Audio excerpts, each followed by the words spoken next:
स्वाधीनता दिवस ओडिया रचना उपक्रम प्रतिवर्ष अगस्ट 15 तारिख को आम देश रे स्वाधीनता दिवस रूपे पालन करा जाए। यह आम देशर राष्ट्रीय पर्व अटे। 1947 मसीहा अगस्ट 15 तारिख दिन आम देश इंग्रेज मानक अधीन मुक्ति पाइथिला। एही दिन भारतर प्रधानमंत्री लाल किला ठारे त्रिरंगा पताका उत्तोलन करिथांती। स्वाधीनता दिवस किपरि पालित हुए? स्वाधीनता दिवसटी पुरपल्ली ठारू आरंभ करी महानगरी पर्यंत भारतर कोण अनुकोणे पालित होइथाए।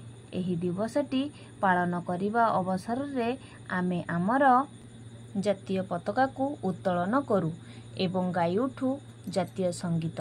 एही पुण्य दिवस रे आमे स्मरण करू आमर जातीय संग्रामर रथी महारथी और सैनिक गण को।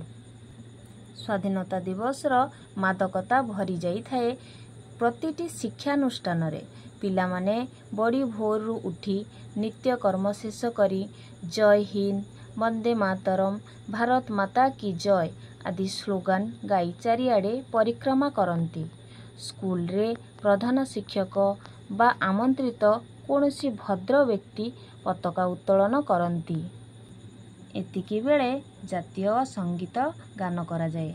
शेष कथा, भारतर स्वाधीनतार सुरक्षा करिबा भारतीय मानकर प्रथम कर्तव्य। आमे स्वाधीनता पाई गर्वित। जय हिंद।